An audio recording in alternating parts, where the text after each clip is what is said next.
Hello বন্ধুরা, শুভ সকাল। Ruma and Mishtu blog চ্যানেলে তোমাদের সকলকে জানাই অনেক অনেক স্বাগত, অনেক ভালোবাসা।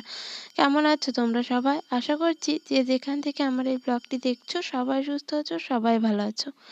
আমিও খুব ভালো আছি। তো দেখো, সকালবেলায় রান্না বান্না শুরু হয়ে গেছে। তো আমার শাশুড়ি মা রান্না করছে। তো দেখো, উঠানে একটা উনান বানানো হয়েছে। তো কেননা ওই ঘরের ভিতরে শীতকাল, তো উঠানে রান্না করতে খুবই ভালো লাগে। তো তোমাদের কাদের ভালো লাগে কমেন্ট করো। আর এই দেখো, এগুলো হচ্ছে নতুন বড়ি, কলাই ডালের বড়ি দেওয়া হয়েছে। তো আমার মা দিয়েছে, আমরা এখনো দিইনি। তো মা বড়িগুলো আমাকে দিয়েছে। তো সেগুলো এখন মাছ দিয়ে রান্না করা হবে। আর এই দেখো, মাছ নিয়েছিল আজকে বড় একটা সিলভার কাপ। তো সেই জন্য সেই মাছটা মানে এই মাছের পিস কটা রেখে দেওয়া হচ্ছে। কেননা ও কটা আমার মেয়ে রোজ রোজ বায়না করে মাছ মাছ করে, ওই জন্য ওগুলো ফ্রিজে রেখে দেবো। ওকে একটা একটা করে দেওয়া হবে ভেজে, যেদিন খেতে চাইবে। তো সেই জন্য ওইটা বাটির ভিতরে আটকে রাখা হলো। আর এই দেখো, রান্না হবে পালং শাক আর মূলো সিম কাটা আছে, ওইগুলো দিয়ে চচ্চড়ি হবে শীতকালে। আর এই দেখো, বাড়িতেও লাগানো হয়েছে শাক, আর সেই শাকই তুলে রান্না করা হচ্ছে। তো দেখো, চলে এলাম ফ্রিজে মাছটা রাখতে। তো মাছটাকে রাখবো, কিন্তু মাছটাকে ডিপে রাখবো। তো মাছ মাংস দেখবে ডিপে রাখলে মানে ভালো হয় আর কি, মাছ মাংসটা। তো যাই হোক, ডিপটাকে আমি খুলবো বলে বাটিটাকে নিচে বসিয়ে রাখলাম। তো এখন আমি ওই ডিপটাকে খুলে দেখো বাটিটাকে ঢুকিয়ে দিলাম। তো দেখো, ডিপে মানে এখন শীতকাল বলে ফ্রিজটাকে একটু কমানো আছে, সেই জন্য কোনো বরফ টরফ এখন হয়নি, কিন্তু বাড়ানো থাকলে প্রচুর পরিমাণে ওগুলোতে বরফ জমে যায়। আর এই দেখো, সকালবেলায় মানে রান্না হুটোপাটা করে রান্না করতে বসানো হচ্ছে। আমার বরের তাড়াতাড়ি খিদে পেয়ে যায় সেই জন্য। তো সেই রান্নার জোগাড় করতে গিয়ে দেখো, বিছানাটা এখনো তোলা হয়নি, মশারিটা এখনো খোলা হয়নি, তোলা হয়নি। তো রান্নার জোগাড়টা করে দিয়ে এসে তারপর আমি বিছানাটা গুছোবো। আর এই দেখো, বাড়িতে সবজি লাগিয়েছে। তো আমি তো অনেক কদিন বাড়ি ছিলাম না। তো অনেক দিন পর আমি বাড়িতে এসে দেখছি সবজি লাগিয়েছে, সবজিগুলো বেশ বড় হয়ে গেছে। তো এইগুলো দেখলে ওগুলো মূলো শাক, মানে মূলো বুনেছিল, কিন্তু মূলো তো নামছে না, বাড়িতে হয়তো নামবে না। তো শাকগুলো হয়েছে আর কি, খাওয়া হবে। আর এই দেখো, এগুলো হচ্ছে ছোলার শাক। তো ছোলার শাকগুলো মানে ভালো খুব একটা বেরোয়নি, মানে অল্প অল্প বেরিয়েছে আর কি। আর এই দেখো, এই হচ্ছে পালং শাক। তো পালং শাক এর মধ্যেই দু রকমের বীজ ফেলেছে আর কি। একগুলো হচ্ছে পাতা শাক হবে, আর একগুলো শীষ পালং হবে আর কি। তো যাই হোক, তো ওখানে ওই কটা লাগিয়েছিল, ওদিকে আর জায়গা হয়নি, সেই জন্য আবার এইদিকে একটা জায়গা করে দেখো লাগিয়েছে ধনেপাতা। তো এই ধনেপাতাগুলো আমার তো খুব শখ ধনেপাতা লাগানোর, আর ধনেপাতা আমার সব কিছুতে খুব ভালো লাগে।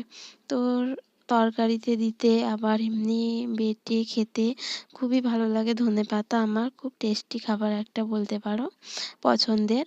তো এই দেখো, এইদিকে আবার দেখো বেগুনের কতগুলো চারা নিয়ে এসে লাগিয়েছে। আর এই যে দেখো, এই গাছটাতে একটা বেগুন হয়েছে, এটা হচ্ছে 8 বছরের পুরনো গাছ। তো পুরনো গাছে দেখো দুটো বেগুন হয়েছে। আর একটাও হয়েছিল, কিন্তু সেটা তুলে খাওয়া হয়ে গেছে। আর এই দুটো আরেকটু বড় হবে, তারপর তুলে খাওয়া হবে। এদিকে দেখো, গাঁদা ফুলের গাছগুলোই মানে এত দেরি হয়ে যাচ্ছে তবুও ফুল ফুটছে না।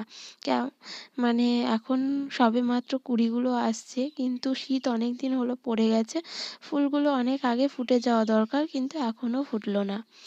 তো যাই হোক, কেন ফুটছে না বুঝতে পারছি না। আর এই দেখো, শীতকালে এই গোলাপ গাছটাতে না দারুণ ফুল ফোটে, এত সুন্দর লাগে ফুলগুলো দেখতে। তো দেখো, এই শীতের সময় ফুলগুলো একটু বড় বড় হয়, দেখতে ভালো লাগে। আর অন্য টাইমে 12 মাসই ফোটে, কিন্তু অন্য টাইমে ফুলগুলো এতটা বড় হয় না, একটু ছোট ছোট হয়। আর এখন এই শীতে এই ফুলগুলো দেখো দু রকমের কালার আছে, একগুলো গোলাপি আর একগুলো একটু সাদাটে সাদাটে টাইপের। আর এই দেখো এখানে ইট নিয়ে এসেছে, তো ইট দিয়ে আর কি ঘর হবে, তো শাশুড়ি মায়ের ঘর এসেছে সেই জন্য, মানে সরকার থেকে মানে ঘর দিচ্ছে আর কি, সেই জন্য। তো ওই যে দেখছো ওই ঘরটা ছিল আগে, ওই ঘরটাকে ভেঙে ওর ওপরেই আর কি করবে, সেই জন্য ইট এনেছে। তো তারপর দেখো আমি একটা কাপড় কেচেছিলাম, তো কাপড়টাকে এখন একটু ভাঁজ করে নেব। তো বিকেল হয়ে গেছে আর কি, তো কাপড়টা নতুন ছিল তো একটু পরেছিলাম, সেই জন্য কাচতে দিয়েছিলাম। তো এখন ভাঁজ করে নেব কাপড়টাকে, ভাঁজ করে রেখে দেব, কোথাও যেতে গেলে আর কি লাগে। আর এখন বাড়িতে পরা কাপড় আছে সেই জন্য। তো অনেক দিন আমি বাড়িতে ছিলাম না, অনেক দিন পর বাড়ি ফিরেছি, তো অনেক জামা কাপড়ই ছিল, তো সেগুলো তোলা হয়ে গেছে। তো তোমাদের সঙ্গে আর সেগুলো শেয়ার করতে পারিনি, মানে ছোটোবেলাতে মানে এত ঝামেলা হতো, সময়ই পেতাম না ভিডিও করার। তো যাই হোক, তো আজকে থেকে আবার মনে করছি শুরু করছি, তো দেখি পারি কি না আবার। তো সময় হয় না, আর মেয়েটাকে নিয়ে তো আরোই সময় হয় না, মেয়েটার পিছনে খাওয়ানো, ঘুম পাড়ানো, স্নান করানো, ওটা করতে গিয়ে শীতের বেলা কখন যে চলে যায় বুঝতেই পারি না। তো আজকের ভিডিওটি তোমাদের কেমন লাগছে অবশ্যই কিন্তু কমেন্ট করে জানাবে। আর আমার চ্যানেলটিকে যদি তোমাদের সাবস্ক্রাইব করা না থাকে তো প্লিজ চ্যানেলটিকে সাবস্ক্রাইব করে নিও, সাবস্ক্রাইব করে আমার পাশে থেকে যেও। তো দেখো শাড়িটার ব্লাউজটা আমার ভাঁজ করা হয়ে গেল। তো ফোনটাকে আর কি আরও ফোনটার সমস্যা হচ্ছে, ওই জন্য আরও ভিডিওটা আমার করতে ইচ্ছে করছে না, আবার আমি ছাড়তেও পারছি না। তো যাই হোক, না দিতে পারলে আমার না মনটা খুবই খারাপ লাগে, কিন্তু খারাপ লাগলেও কিছু করার নেই, করতে পারি না। তো যাই হোক, দেখো এটা হচ্ছে মেয়ের সোয়েটার, তো ওকে পরাবো। তো ও এখন নেই, ও এখন খেলতে গেছে, তো যখন আসবে তখন ওকে পরাবো। সেই জন্য সোয়েটারটাকে আমি একটু মানে উল্টো ছিল, সোজা করে গুছিয়ে রাখছি, ও যেই আসবে ওকে পরিয়ে দেব। তো মানে ধরতেই পারা যায় না, সারাদিন খেলা করে বেড়ায়, একটা সঙ্গী আছে খেলার, তো তার সঙ্গে সারাদিন ঘুরে বেড়ায়, তো ডাকলেও আসে না। তো সব কিছু কাজ আর কি জোর করে ধরে ধরে করতে হয় আর কি, মানে আমার মেয়েটা খুবই অবাধ্য তাকে বলে, কিভাবে মানুষ করব বুঝতে পারি না, এতটাই অবাধ্য। তো তোমরা যদি কোনো টিপস জানো অবাধ্য কী করে বাধ্য করতে হয়, তো আমাকে একটু কমেন্ট করে জানিও কোনো টিপস, তো আমি সেভাবে ওকে বোঝাবো।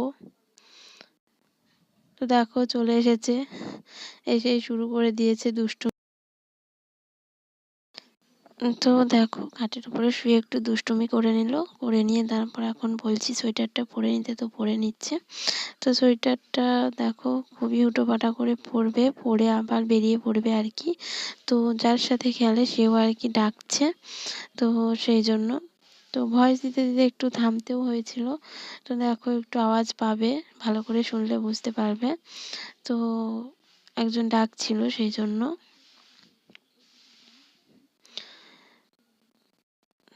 তো দেখো সোয়েটার টুপি সব পরা হয়ে গেল, পরে এবার চলে যাবে। তো যাওয়ার জন্য খুবই তাড়াতাড়ি করছে যাবে বলে। তো দেখো হাতে আবার খেলনা নিয়ে বাইরে বেরিয়ে পড়েছে। তো এখন জুতোটা পরতে বাকি আছে, তাই দেখো জুতোটা পরবে। তো এই জুতোগুলো আর কি আমার মা এনে দিয়েছে, তো জুতোগুলোকে খুব পছন্দ করে তাই রোজ পরবে। আর মানে একদম ঠিকঠাক, একটু বড় না সেই জন্য। তো পরে দিচ্ছি আর কি, রেখে দিলে আর হবে না, ছোট হয়ে যাবে। তো বন্ধুরা আজকের ভিডিওটি এই পর্যন্তই, দেখা হবে তোমাদের সঙ্গে পরের ভিডিওতে, ততক্ষণের জন্য তোমরা সবাই ভালো থেকো, সুস্থ থেকো।